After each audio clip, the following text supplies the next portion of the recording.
मेरी आवाज़ क्लियर है? जोहार दी।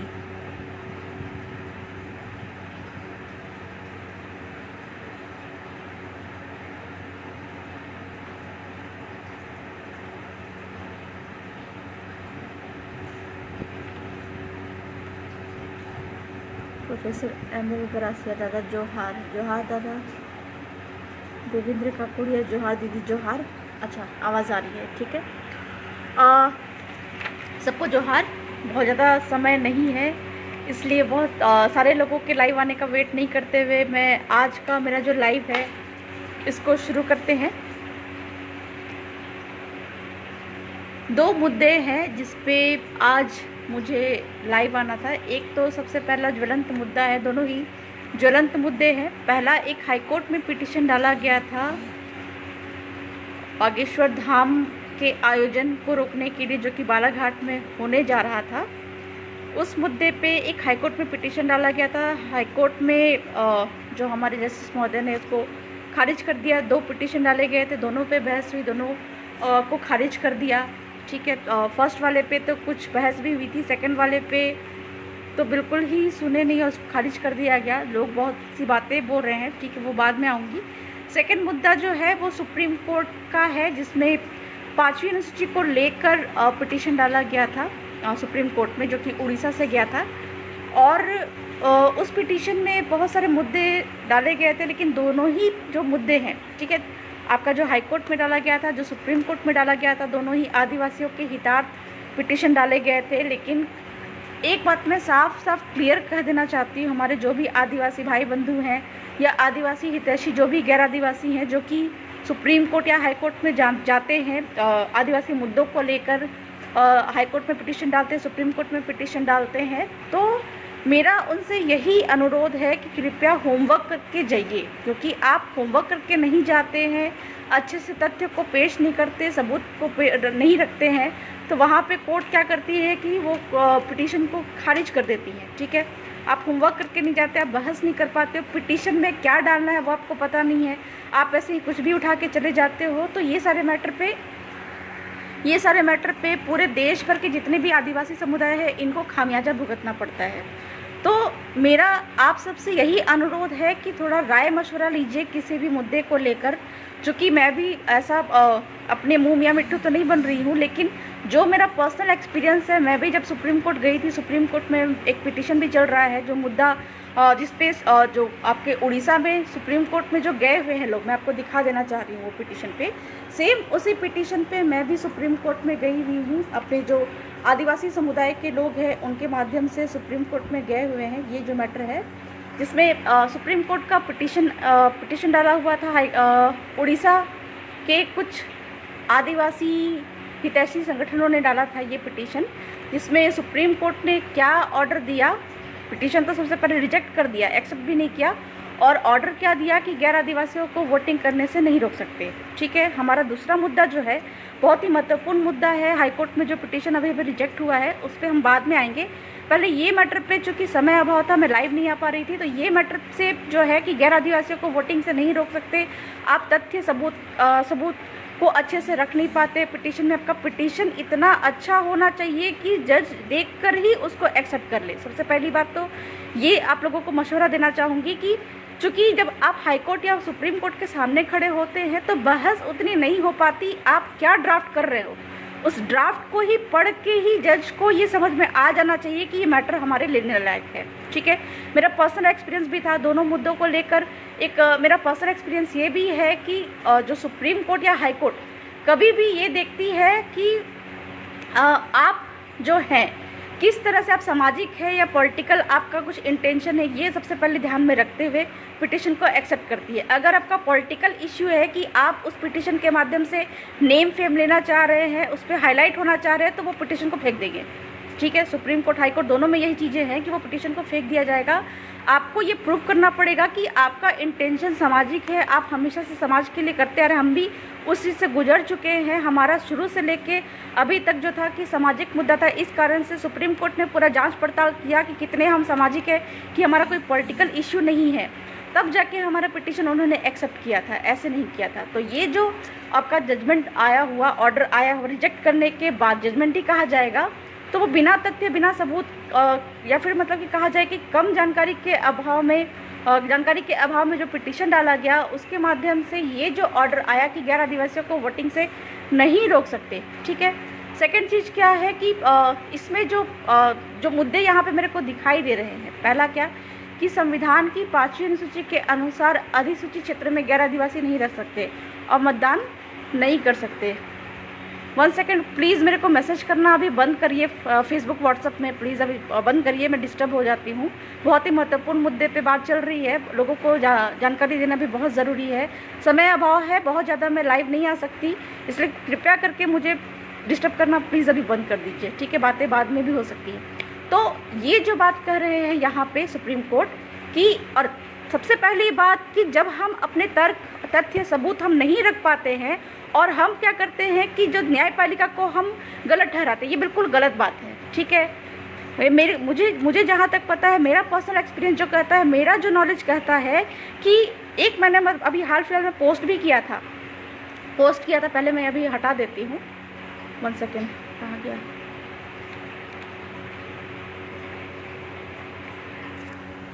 हट जाओ।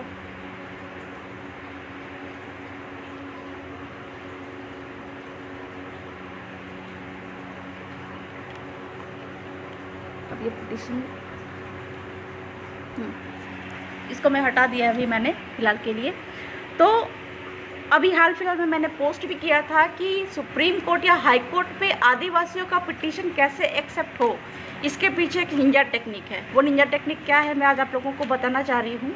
एक बहुत ही महत्वपूर्ण जो जानकारी है हमारे सारे ट्राइबल वकीलों को या फिर जो भी आदिवासी मुद्दों को लेकर जाते हैं हाई कोर्ट, सुप्रीम कोर्ट में, उनको पता होना चाहिए कि आप किस प्रकार से क्या पिटीशन डालेंगे, क्या आप पिटीशन का जो प्ली होता है, क्या आप मतलब कि ड्राफ्टिंग करते हैं, उस बेसिस पे ही सुप्रीम कोर्ट, हाई कोर्ट उसको एक्सेप्ट करने के पीछे मतलब आपका मजबूर हो जाता है। सबसे पहली बात है कि उस ड्राफ्टिंग में, उस पिटीशन में आपको सब्सटेंशियल क्वेश्चन डालना ही होगा। सब्सटेंशियल क्वेश्चन क्या है, हमारे बहुत सारे लोगों को पता नहीं है। ये सब्सटेंशियल क्वेश्चन की बात जो कर रही हूँ, इसका मतलब होता है, हिंदी में कहा जाए तो साधारण प्रश्न, कुछ ऐसे प्रश्न जिनका संविधान के बाहर की चीज़ें हैं। संविधान के बाहर की चीज़ें जग जाहिर है कि आदिवासी समुदाय की जब बात करते हैं तो 5वीं अनुसूची की बात करते हैं, जो कि संविधान में डाला हुआ है। ये संविधान आज हमारे लिए जो संविधान में 5वीं 6वीं अनुसूची है वो आज का नहीं है, ये गवर्नमेंट ऑफ इंडिया एक्ट, या फिर कहा जाए कि जो सबसे पहला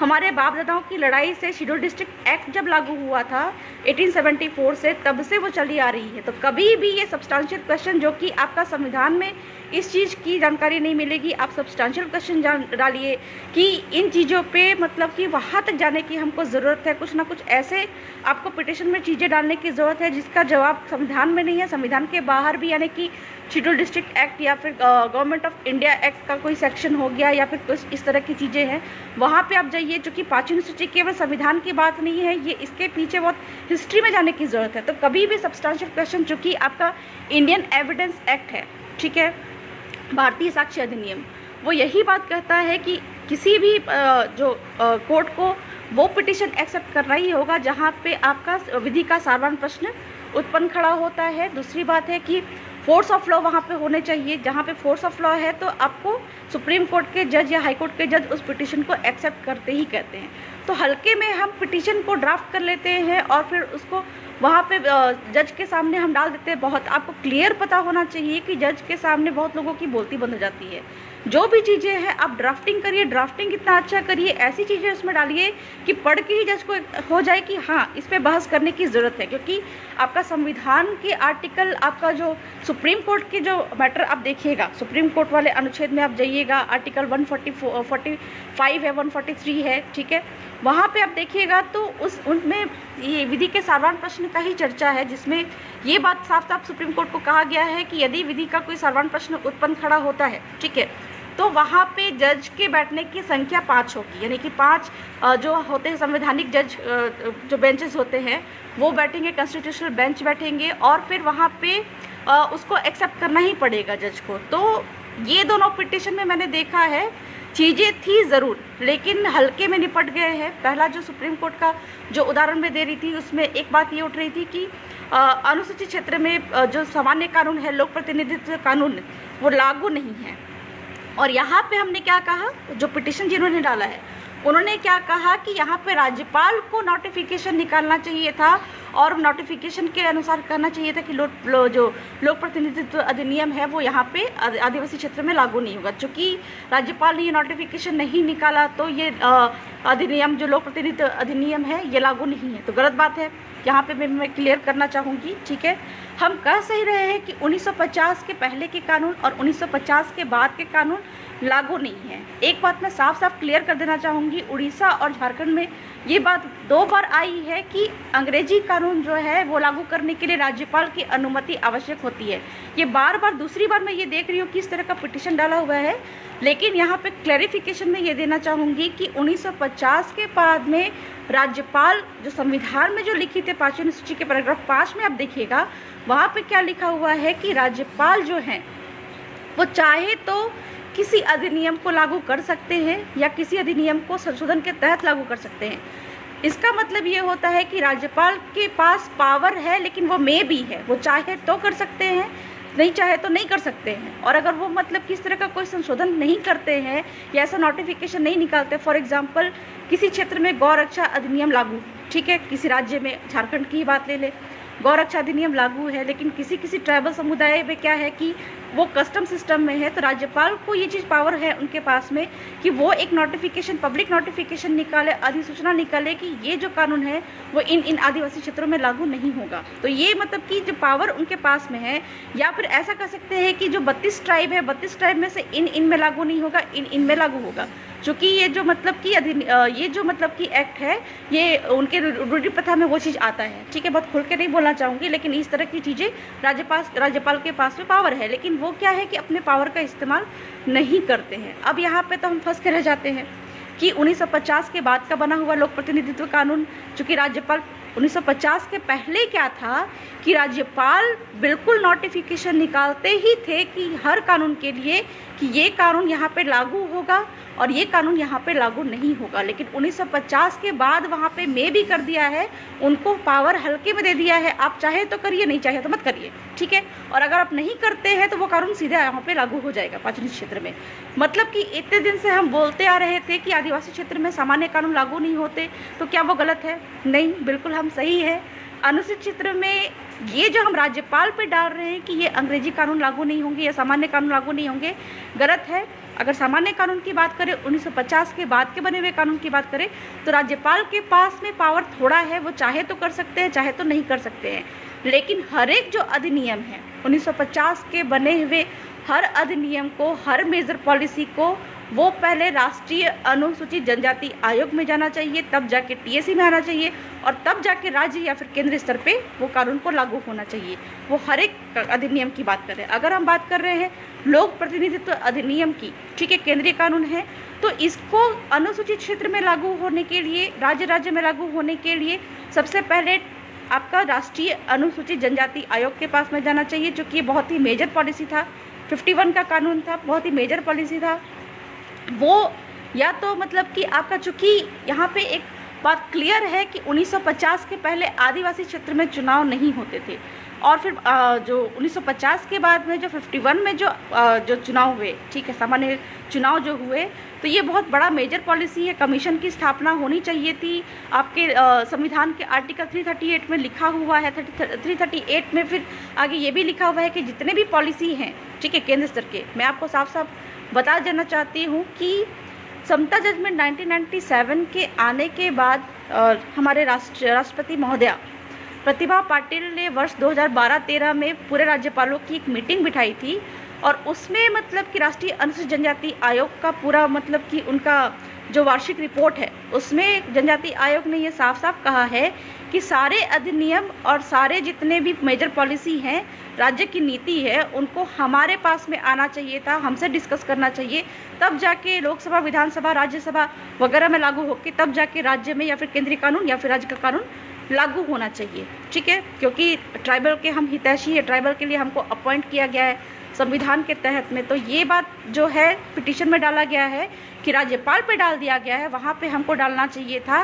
राष्ट्रीय अनुसूचित जनजाति आयोग के पास में और राज्यपाल के बारे में, TAC में, कि बिना इनके अनुमति के कोई भी अधिनियम आदिवासी क्षेत्र में लागू नहीं हो सकता था। चूँकि 2 उदाहरण भी है और सबूत भी है, तथ्य भी है। पहला एक ये कि वन अधिकार अधिनियम 2006 के लिए, दूसरा है खान खनिज अधिनियम जो है उसके लिए, और तीसरा है भूमि अधिग्रहण कानून जो कि उस समय बिल था, उसके लिए राष्ट्रीय अनुसूचित जनजाति आयोग का पूरा लेटर पड़ा हुआ है हमारे पास में, उसी रिपोर्ट में पड़ा हुआ है, जिसमें वो साफ साफ मंत्रालय को बोल रहा है कि आप ये सारे कानूनों को लागू करने के लिए, चूँकि बहुत बड़े जनसंख्या को, आदिवासी की जनसंख्या को ये कानून प्रभावित करेंगे, इसलिए आपको पहले हमारे पास आना चाहिए था, हम उस पर सैंक्शन करते कि ये कानून इन क्षेत्रों में लागू होगा, तब जाके आप इनको लागू करते।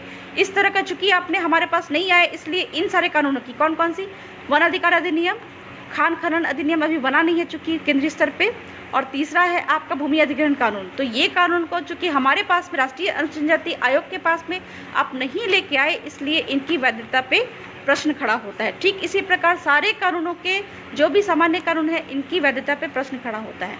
अब 1950 के पहले के कानून के बारे में मैंने भी क्लियर बताया था, ये पिटीशन डालने के पहले थोड़ा होमवर्क करना चाहिए था। होमवर्क इस प्रकार से कि आपका 1950 के पहले कोई भी केंद्रीय कानून या राज्य का कानून आदिवासी क्षेत्र में लागू नहीं होता था, जब तक कि पब्लिक नोटिफिकेशन राज्यपाल अधिसूचना निकाल नहीं देते थे 1950 के पहले।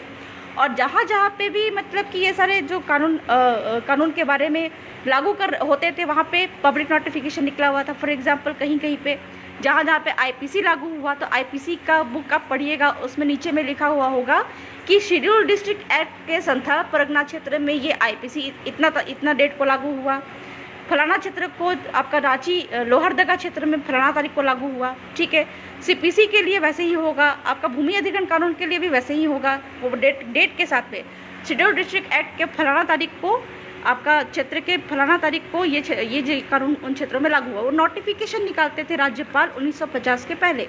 ठीक है, अगर CRPC का नोटिफिकेशन वैसा नहीं है उन पार्टिकुलर क्षेत्र की, हर राज्य के पार्टिकुलर क्षेत्र जो अनुसूचित क्षेत्र है, जो कि उस समय पे excluded area, partially excluded area कहलाए जाते थे, तो उन क्षेत्रों के लिए अगर नोटिफिकेशन नहीं है तो वहाँ पे लागू नहीं था वो कानून, सीधी सी बात है।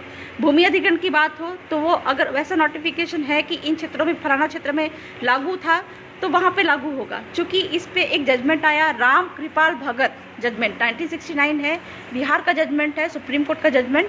इसमें आर्टिकल 372(1) का एक्सप्लेनेशन करते हुए माननीय सुप्रीम कोर्ट ने कहा कि वैसे अधिनियम 2 प्रकार के क्षेत्र हैं, पहला है सामान्य क्षेत्र, दूसरा है अनुसूचित क्षेत्र। तो सामान्य क्षेत्र में जो अंग्रेजी कानून जो 1950 के बाद में लागू हुए, वही कानून आदिवासी क्षेत्र में भी लागू होंगे, आज भी ये कहा नहीं जा सकता। ठीक है, क्लियरली उन्होंने कहा है कि वहाँ पे आदिवासी क्षेत्र में वही अंग्रेजी कानून लागू होंगे जो कि 1950 के पहले लागू थे। तो ये सारी चीज़ें आपको वहाँ पे डालना चाहिए था, आपने डाला नहीं, हल्के में ले लिया और फिर पिटीशन को रिजेक्ट करवा लिया, आपकी गलती है। ठीक है, दूसरा चीज़ उन्होंने कहा कि अनुसूचित क्षेत्र में गैर आदिवासी नहीं बस सकते। ये बात आपका 5वीं सूची में कहीं लिखा हुआ नहीं है। हाँ, आपको उदाहरण देना चाहिए था टेनेंसी एक्ट और लैंड रेवेन्यू कोड का। पूरे देश भर में हर राज्यों में टेनेंसी एक्ट है, लैंड रेवेन्यू कोड है, वहाँ पे साफ साफ कह रहा है, जो कि सामान्य क्षेत्र शेड्यूल्ड एरिया हर क्षेत्र के लिए है, वहाँ पे ST की ज़मीन जो है, आदिवासी की ज़मीन, ST की ज़मीन ST को ही बिकेगी, SC की ज़मीन SC को ही बिकेगी। ठीक है, बाकी OBC जनरल को ST की ज़मीन या SC की ज़मीन नहीं मिल सकती, ST की ज़मीन SC OBC जनरल को नहीं मिल सकती, SC की ज़मीन ST OBC जनरल को नहीं मिल सकती। तो अब यहाँ पे एक डेटा निकालने की ज़रूरत थी, आप लोगों को होमवर्क करने की ज़रूरत थी कि किसी पार्टिकुलर क्षेत्र के बारे में आप कह रहे हैं कि यहाँ पे गैर आदिवासी नहीं बस सकते, तो उन क्षेत्रों में जितने भी ST ज़मीन थे वो उसका डेटा आपको निकालना चाहिए था। और फिर जो जनसंख्या, बाहरी जनसंख्या वहाँ पे बसी, ठीक है, एसटी की ज़मीन खरीद के। तो आपको कोर्ट को ये प्रेयर करना चाहिए था कि इस क्षेत्र में जितने भी आदिवासी ज़मीन थी वहाँ पे गैर आदिवासी बस चुके हैं, इनको हटाया जाए, चूँकि वो जनसंख्या बढ़ा चुके हैं और इस प्रकार से वोटिंग हमारा प्रभावित होता है। ठीक है, दूसरी बात ये है कि पाचन क्षेत्र का बात करें, अच्छा समता जजमेंट 1997 में पाचन सूची के लिए क्या बोल रहे हैं, आपका सुप्रीम कोर्ट क्या बोल रहा है कि आदिवासी क्षेत्र में यानी कि पाचन क्षेत्र में अगर सरकार की भी ज़मीन है, ठीक है, एक तो आदिवासी की ज़मीन आदिवासी ही ले सकता है पाचन क्षेत्र में, गैर आदिवासी की भी ज़मीन है वो अगर बिकेगी तो आदिवासी को ही बिकेगी। पीडब्ल्यूडी जजमेंट में ये चीज़ है। ठीक है,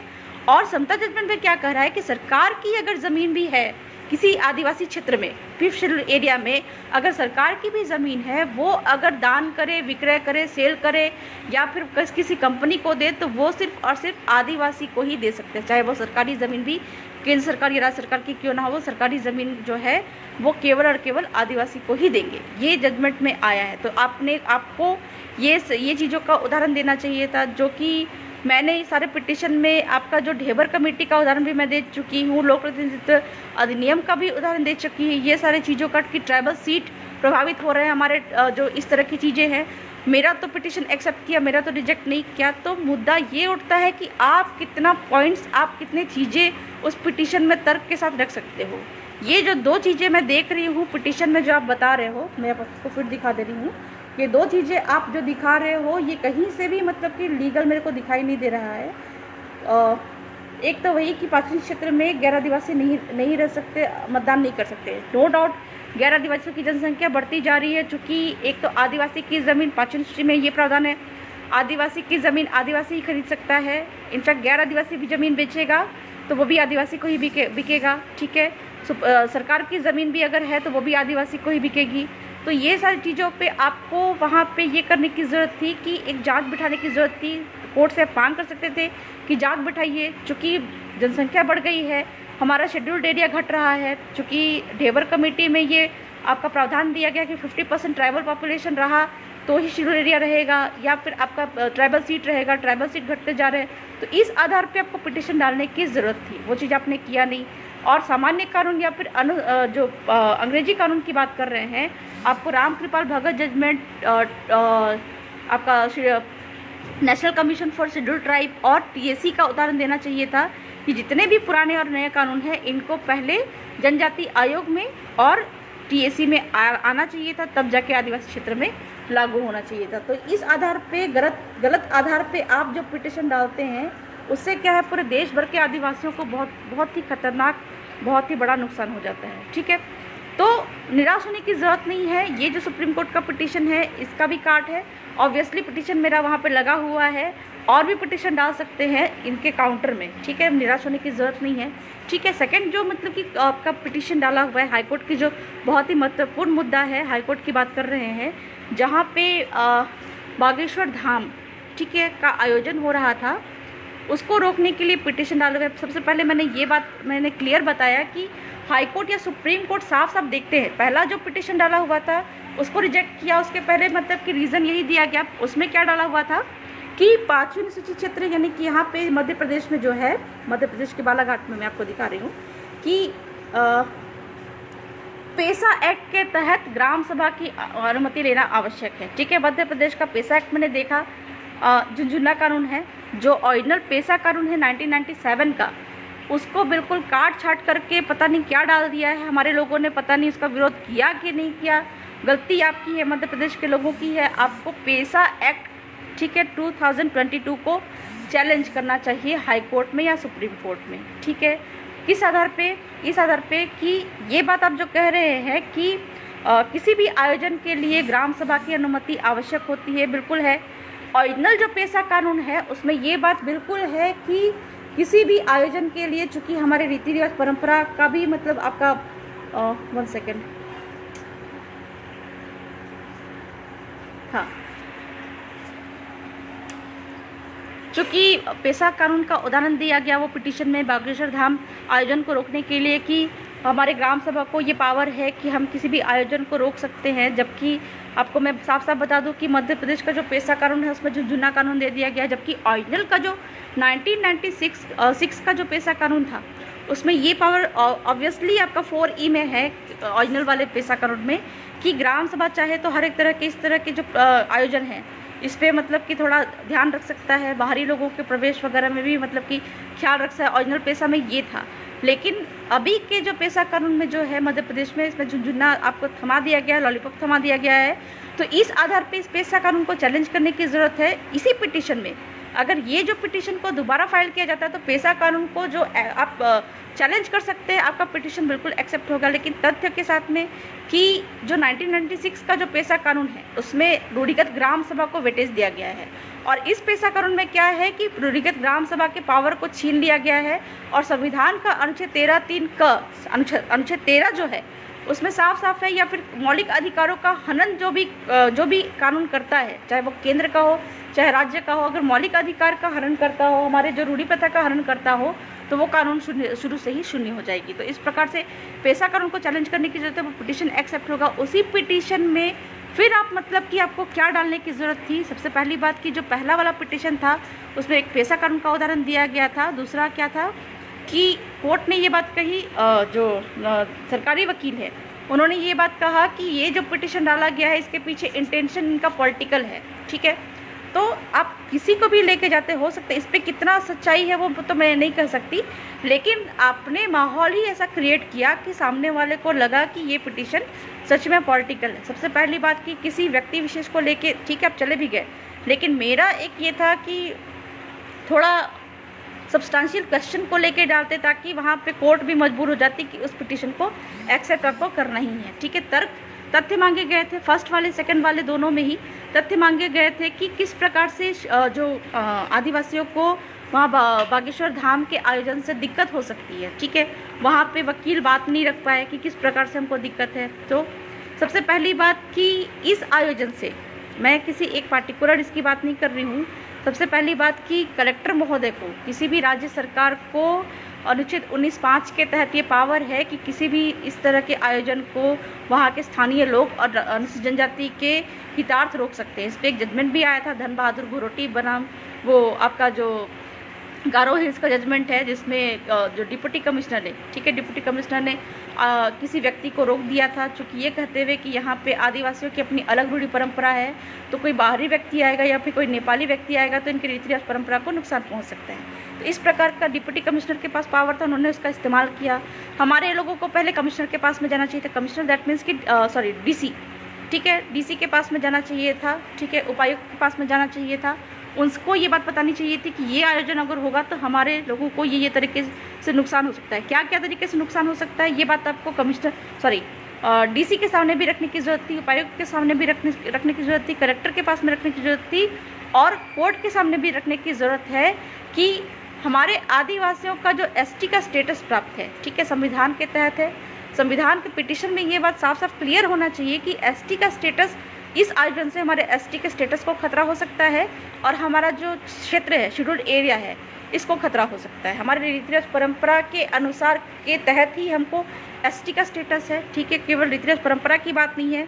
हमारे अगर किसी व्यक्ति विशेष को टारगेट करते हुए अगर जज बोलते हैं कि तुमको क्या फ़ायदा है या तुमको क्या नुकसान है, तो वहाँ पे पूरे समुदाय से ही मेरा मतलब कि ST का स्टेटस है, मेरे अकेले से नहीं है, पूरे समुदाय से है। अगर समुदाय के रीति रिवाज परंपरा से अगर धर्मांतरण होता है उनका हिंदुत्व में, चाहे किसी भी धर्म से, सबसे पहली बात कि आप किसी पार्टिकुलर धर्म को लेके नहीं जाइए, आप सारे धर्मों को लेके जाइए, क्योंकि कलेक्टर के पास में ये पावर है कि सारे धर्मों को प्रवेश करने से रोक सकते हैं। हम आदिवासी, हम तो भोले भाले हैं भाई, ठीक है।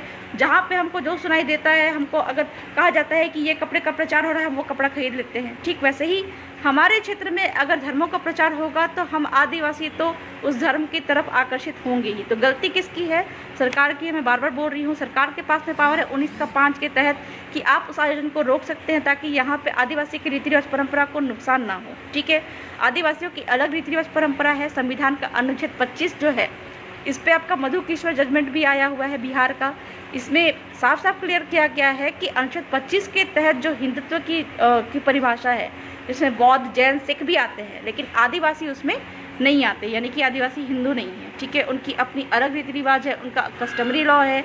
ठीक है, उनका जो कस्टमरी लॉ दस्तूर कानून है, तो वो उसमें नहीं आते हैं। ठीक है, और ये जो आयोजन होता है ठीक है। वर्तमान के समय में चल रही है डीलिस्टिंग की बात आप कर सकते थे पिटिशन में कि डीलिस्टिंग का माहौल है पूरे समुदाय में, एक पॉलिटिकल इश्यू चल उठा है, ठीक है। पॉलिटिक्स से आपको जोड़ रहा है, पॉलिटिकल इशू से आप भी जोड़ सकते थे कि आपको ये पॉलिटिक्स दिख रहा है, लेकिन ये पॉलिटिक्स जो हमारे साथ में हो रहा है आपको क्यों नहीं दिखाई दे रहा है। बातों में तर्क रखिए, बदतमीजी मत करिए जज के साथ में, ठीक है। एक तो सबसे पहली बात मैं ये कहना चाहती हूँ कि आपके बातों में वो जोश होना चाहिए, वो तर्क रखने की बोलते आवाज़ जो प्रभावशाली होना चाहिए, लेकिन बदतमीजी वाली बात नहीं होनी चाहिए। आज का जो मतलब कि मैंने देखा भी उसमें जो जस्टिस के साथ में बदतमीजी हो रही थी, ये उनको साफ साफ दिखाई दिया।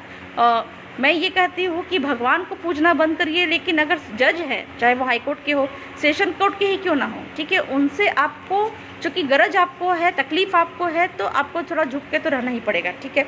तो ये बात कर रहे हैं, डीलिस्टिंग की बात चल रही है, पॉलिटिकल इशू जो है। पहले क्या था कि इसमें बोला जा रहा था कि ईसाई आदिवासियों को, जो ईसाई हो चुके हैं उनको आदिवासी का स्टेटस मत दो, लेकिन वर्तमान के समय में कह रहे हैं कि वैसे आदिवासी जो कि रीति रिवाज परंपरा को छोड़ चुके हैं, चाहे वो हिंदी हो, चाहे मुस्लिम हो, चाहे ईसाई हो, उनको भी डीलिस्टिंग करके हटा देना चाहिए, ठीक है। दूसरी बात है, एक एग्जाम्पल आपको होमवर्क करके जाना चाहिए था, आप डेटा उठा के लेके आइए, आप पिटिशन में ये चीज़ दे सकते थे, चूँकि हिंदू जो इस क्षेत्र में जो है, हमारे क्षेत्र में इन धर्मों का प्रवेश हो रहा है। तो एक एग्जाम्पल जो है कि सहरिया जनजाति जो है छत्तीसगढ़ की, उनको एसटी से निकाल दिया गया।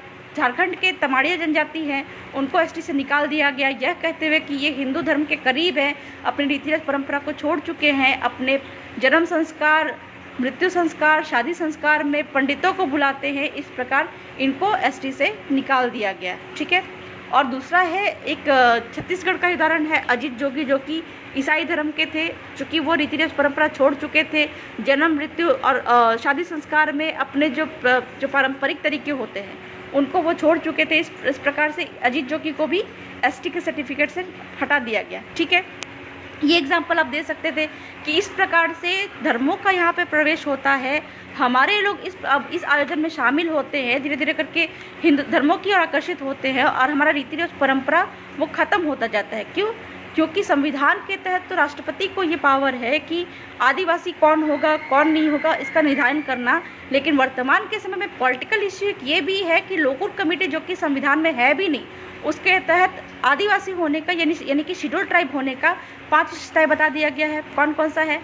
भौगोलिक अलगाव, घुलने मिलने से कतराना, आर्थिक पिछड़ापन, अनूठी बोली भाषा संस्कृति और आदिम जनजातीय गुण, ठीक है। बाहरी जनसंख्या को यहाँ पे आप लेके आ रहे हो, ठीक है। थोड़ा ये भी डाल सकते थे आप कि यहाँ पे एसटी की ज़मीन गैर आदिवासी खरीद रहे हैं, कलेक्टर की मिली भगत है, कलेक्टर को पार्टी बना सकते थे आप, राज्य सरकार को पार्टी बना सकते हैं, ठीक है, कि कलेक्टर की मिली भगत से यहाँ पे एसटी की ज़मीन जो है वो Madhya Pradesh land revenue code के तहत गैर आदिवासियों को नहीं बिकनी चाहिए थी, वो गैर आदिवासियों को बिक रही है, एससी ओबीसी जनरल को बिक रही है, ठीक है।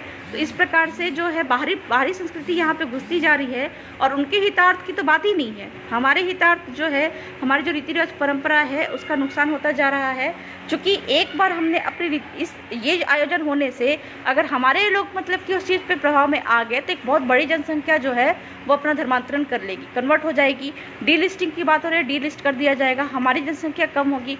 हमारी जनसंख्या जो ओरिजिनल जो गोंड है, ठीक है, ओरिजिनल जो ट्राइबल कल्चर को मानते हैं, रीति रिवाज परंपरा को मानते हैं, जिनको एसटी का स्टेटस प्राप्त है, वो 50% से कम हो जाएंगे।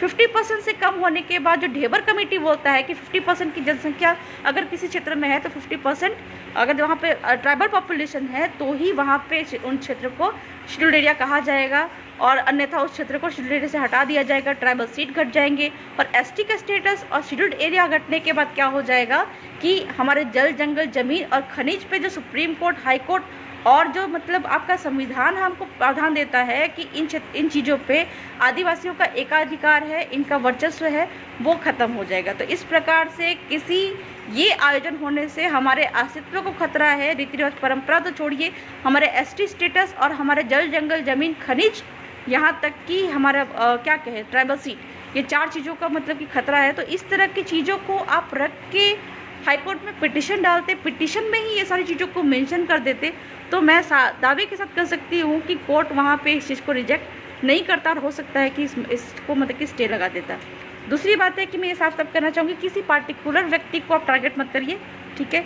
करना है अगर आपको लगता है कि आपकी रीति रिवाज परंपरा को नुकसान पहुँच रहा है तो आप राज्य सरकार को, कलेक्टर को पार्टी बनाकर आप हाईकोर्ट में पिटीशन डालिए, सुप्रीम कोर्ट में पिटीशन डालिए और कहिए कि संविधान के अनुच्छेद 19(5) के तहत इनको पावर है लेकिन उसका इस्तेमाल नहीं कर रहे हैं, ठीक है। और ये चीज़ें हैं आपका, मैंने क्या क्या बताया, Lokur committee, Dhebar committee, tribal population 50% tribal population अगर घट जाता है, एसटी का स्टेटस घट जाता है, डी लिस्टिंग की बातें उठ रही हैं, जो कि सारे धर्मों में कन्वर्टेड ईसाई हो गए हैं, कुछ हिंदू हो गए हैं, इनको धीरे धीरे करके आदिवासी से निकाला जा रहा है, एक साजिशन निकाला जा रहा है। आपको, सरकार को ये पावर है कि आप इनको रोकिए, एक तरफ से मतलब उनको रोकना भी नहीं है, इनको प्रवेश करवाना है और आदिवासी उसकी ओर आकर्षित हो जाए तो उनको ही टॉर्चर करना है डी लिस्टिंग के माध्यम से। तो राजनीति के शिकार तो हम हो रहे हैं, हम राजनीति कर नहीं रहे, हम राजनीति के शिकार हो रहे हैं। तो इन चीज़ों को रोकने के लिए ही हम ये पिटीशन डाल रहे हैं। तो आप पिटीशन पे इन सारी चीज़ों को डालते नहीं हैं और आप बोलते हैं कि जो है आपका सुप्रीम कोर्ट, हाई कोर्ट बिक गया है। बिल्कुल गलत बात है, ठीक है।